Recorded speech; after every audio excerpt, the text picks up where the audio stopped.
Donc bonjour, je suis le docteur Marie-Laure Stéphane, je suis praticien hospitalier au sein de l'unité ambulatoire surdité santé mentale Méditerranée. Donc pour finir, je vais détailler un petit peu ce qui a amené à la construction des structures de soins en surdité et en santé mentale.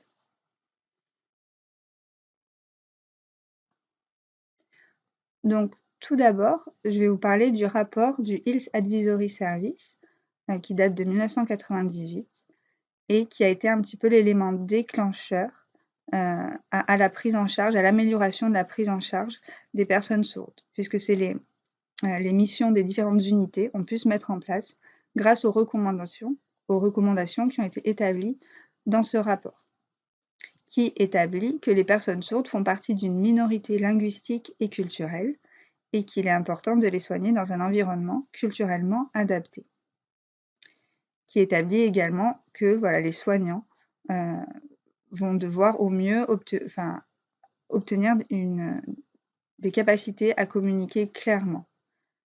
Et que pour qu'un patient soit correctement diagnostiqué et traité, il faut qu'il existe un dialogue efficient entre lui et les professionnels qui vont s'en occuper. Qui établit également, c'est très important, que l'entourage ne peut servir d'interprète, que ce n'est pas du tout souhaitable. Et que dans ce contexte, les équipes soignantes pluridisciplinaires et spécialisées représentent une offre de soins essentielle pour les personnes sourdes. De même, il est préconisé que les différents intervenants qui travaillent avec les sourds forment un réseau aux liens étroits, puissent dialoguer et coopérer entre eux. Alors, dans les faits, il y a encore trop peu de structures spécifiques et on reste confronté à une difficulté d'accès aux soins importante et à des problèmes de communication. Ceci, ça intervient dès les consultations, parce que les prises de rendez-vous, dès le départ, vont être compliquées s'il faut passer par le téléphone. Alors, de plus en plus, se développent des moyens pour prendre rendez-vous soi-même via Internet, mais ce n'est pas toujours le cas. Donc, souvent, il y a un accompagnement de la personne sourde par un entendant, ce qui, comme on l'a dit plus haut, infantilise les personnes, peut déformer leurs propos et pose plusieurs problèmes, ne serait-ce que relatifs au secret médical. Dès les consultations, on se retrouve confronté au problème du français écrit avec beaucoup d'illettrisme. En hospitalisation, on se retrouve face en fait à un désarroi, à la fois pour les patients et pour les équipes soignantes qui s'en occupent, dans la difficulté d'avoir accès aux explications et à la compréhension des soins, des protocoles, de pourquoi les choses se passent ainsi. Et ça peut générer, d'un côté comme de l'autre, de l'agressivité et de la souffrance. On sait que la population sourde a une grande difficulté d'accès aux informations de santé et aux informations de prévention. Donc là, j'ai noté 2 exemples pour illustrer cela. Par exemple, la simple phrase « fumer nuit à la santé » peut être mal compris, peut y avoir un contresens très simple, avec le fait qu'on peut comprendre que c'est fumer la nuit qui va être néfaste à la santé. Un autre exemple très parlant, c'est le terme séropositif. Le terme séropositif va être compris comme quelque chose de positif, puisque le mot positif est dans le diagnostic. Et c'est suite, on sait que c'est suite finalement à la grande campagne de prévention contre le sida qu'on a réalisé un petit peu à quel point la population sourde était en difficulté pour avoir accès de façon efficace aux informations de santé et de prévention.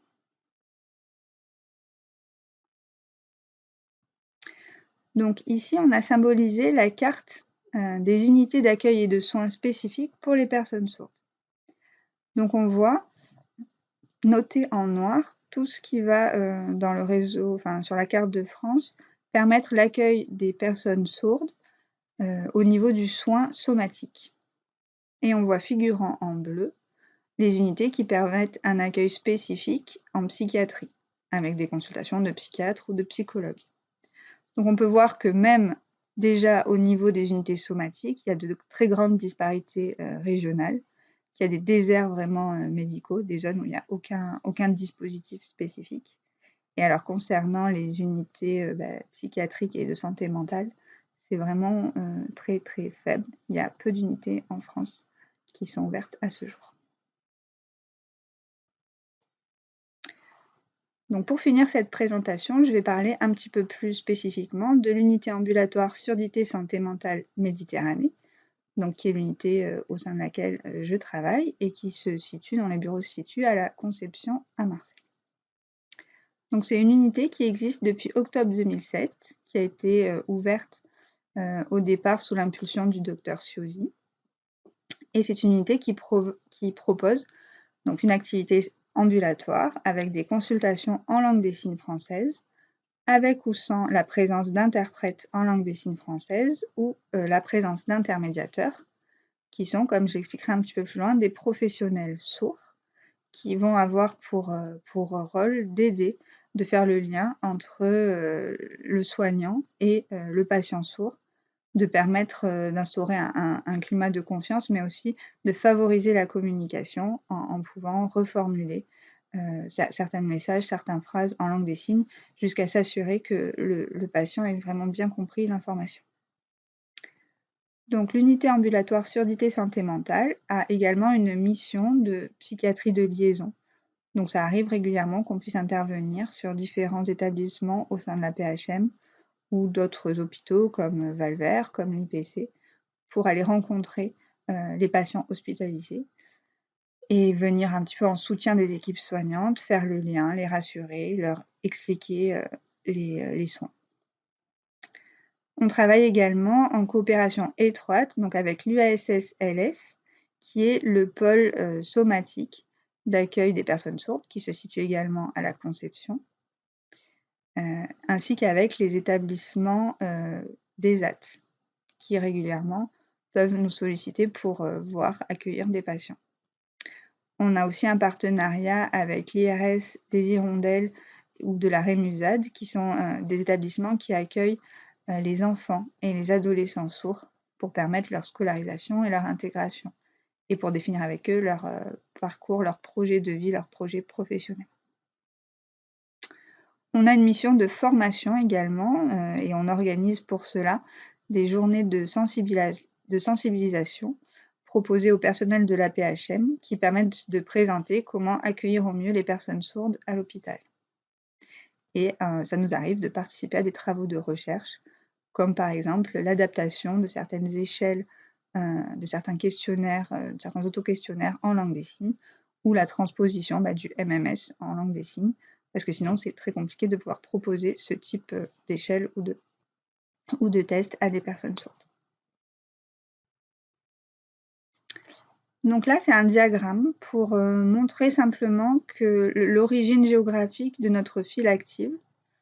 Donc on peut voir que c'est essentiellement bien sûr concentré sur Marseille et sur la région des Bouches-du-Rhône, avec les villes alentours, mais qu'on a quand même une vocation qui est régionale et qu'on a quelques patients qui viennent parfois de très loin pour pouvoir avoir un accès aux soins qui soit adapté à leur façon de communiquer.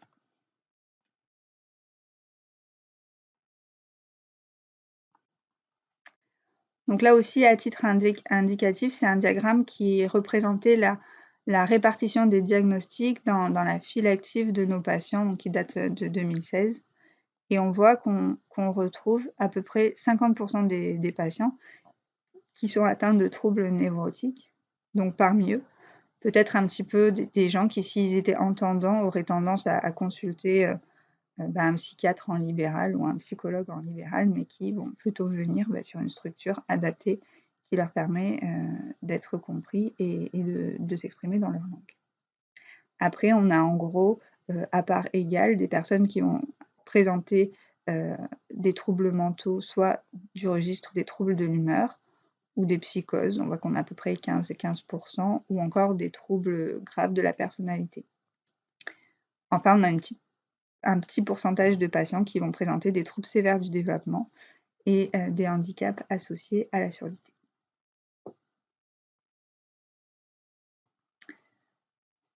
On peut dire qu'on est confronté, dans un certain nombre de cas, à des situations assez complexes. Dans un premier temps, déjà au niveau clinique. Parce que par exemple, quand il faut accueillir des patients sourds avec un retard mental sévère associé, ou en situation de polyhandicap, il va falloir adapter la communication.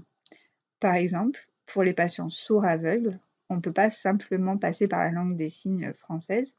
Il faut pouvoir leur proposer un accueil en langue des signes tactile, c'est-à-dire en communiquant avec eux en langue des signes tactile au niveau de la main. Donc tout ça, c'est vraiment des techniques spécifiques qui sont difficiles à acquérir. De même, pour les patients autistes, qui vont avoir accès qu'à un langage très limité, même au niveau gestuel, et pas du tout à la langue des signes académique, auquel l'équipe soignante va s'être formée, eh ben, on a la nécessité à ce moment-là de travailler avec l'intermédiateur sourd. Donc, qui est, comme je l'ai dit plus haut, une personne sourde qui, elle, va être capable souvent de proposer cette communication en langue des signes tactile et aussi de reformuler de façon très simple, de s'assurer de la compréhension d'un message, même pour les personnes sourdes en situation de polyhandicap.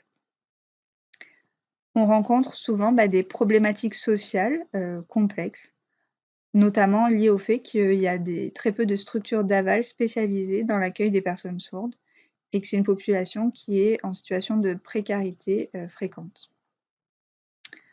On est aussi amené de plus en plus à recevoir des personnes en obligation de soins lors des suivis judiciaires, par exemple, ou à devoir proposer des suivis conjoints, c'est-à-dire prendre en charge des personnes d'une même famille ou qui vont être prises dans une problématique partagée. Donc ça peut poser des problèmes au niveau de l'accueil et du suivi, comme par exemple quand on a une victime de violence et la personne dans la famille qui va avoir provoqué ces violences, mais qui nécessite peut-être également un accueil. Donc il y a tout un travail pour comment se répartir et pouvoir suivre ces patients conjointement au sein de la même unité.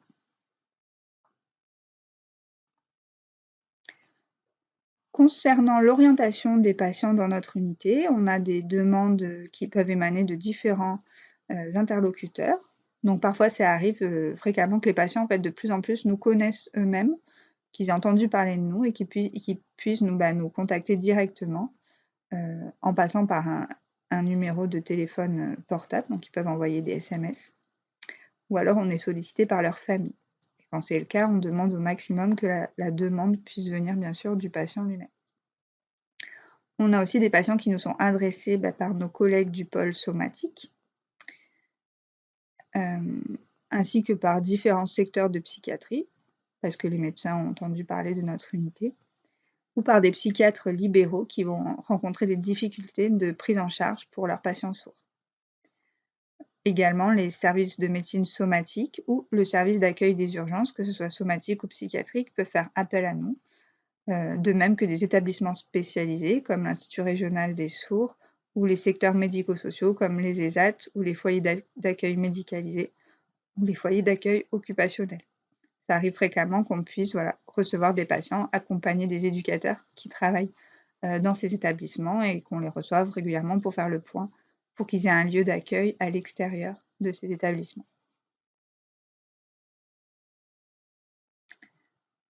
En ce qui concerne la consultation typique en psychiatrie, donc il y a plusieurs types de consultations dans notre unité. Il y a les consultations d'accueil ou les consultations première rendez-vous, qui fonctionnent en général comme un petit peu ce qui est proposé dans les CMP. Donc nous, on s'arrange pour être en binôme avec forcément un des médecins de l'unité et un autre intervenant, donc au plus possible l'intermédiateur de notre unité, l'intermédiatrice. On présente le service USSM, son mode de fonctionnement. On peut avoir une évaluation multidisciplinaire du patient. On lui demande de faire, c'est comme un premier entretien classique, pour pouvoir après en discuter en équipe, l'orienter et proposer un suivi le plus adapté à sa problématique. Donc après, on propose des consultations ambulatoires classiques de suivi, des consultations hospitalières. Quand les personnes sont hospitalisées, on va les voir, on fait le lien, une sorte des consultations de liaison. Et on essaye de plus en plus de pouvoir proposer des consultations ambulatoires selon l'approche EMDR ou selon l'approche de l'hypnose, puisque on se forme, les professionnels, on est 2 médecins à s'être formés à ce type d'approche. De même, on peut être amené à intervenir au service d'accueil des urgences psychiatriques en renfort des équipes pour accueillir les patients sourds, éventuellement aider à leur orientation suite au passage aux urgences.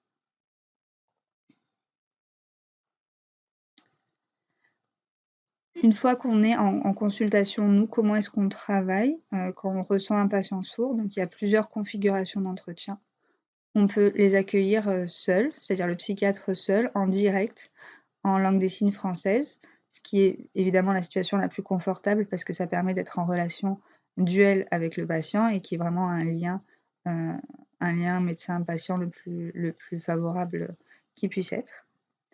On peut avoir recours à la présence d'interprètes en langue des signes, donc soit à la demande du patient ou à notre demande si on évalue que c'est mieux pour la prise en charge.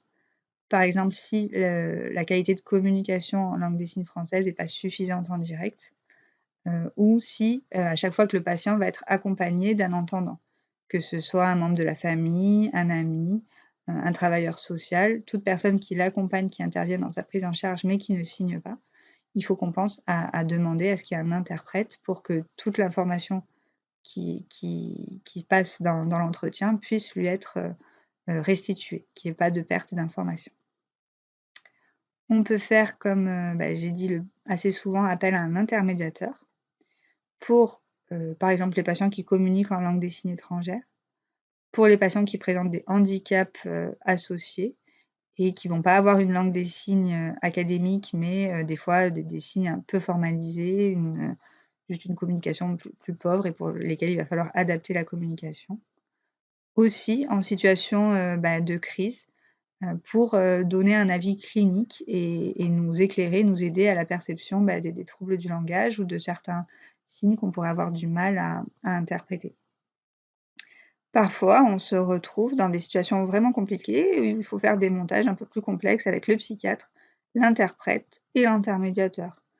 Donc là, j'ai noté un exemple, par exemple, s'il faut organiser toute une réunion avec une curatrice, une assistante sociale, un patient qui a des difficultés, qui présente un syndrome de Sher, c'est-à-dire des difficultés visuelles en plus d'une surdité, pour que l'information se transmette du patient qui ne va pas communiquer de façon classique en langue des signes, mais aussi pour les intervenants comme la curatrice qui ne maîtrise pas du tout la langue des signes. Il faut faire un montage avec un interprète qui va lui juste avoir pour rôle d'interpréter, c'est-à-dire de retransmettre l'information de l'oral vers la langue des signes et de la langue des signes vers le français oral, mais vraiment en restituant sans reformulation les choses telles quelles. Donc les interprètes sont bien sûr des interprètes qualifiés. Il faut passer une formation spécifique et avoir accès à un diplôme pour travailler dans les unités de soins. Et l'intermédiateur, lui, va intervenir, va reformuler. Donc c'est totalement différent. C'est une personne sourde qui reformule en langue des signes pour que les patients comprennent. Donc je vous remercie de votre attention. Donc j'espère que vous avez acquis des informations sur l'intérêt et les spécificités de la prise en charge des personnes sourdes. Donc toute notre équipe est bien sûr à votre disposition. Vous pouvez nous contacter si vous avez besoin, si vous êtes confronté dans votre pratique à prendre en charge une personne sourde.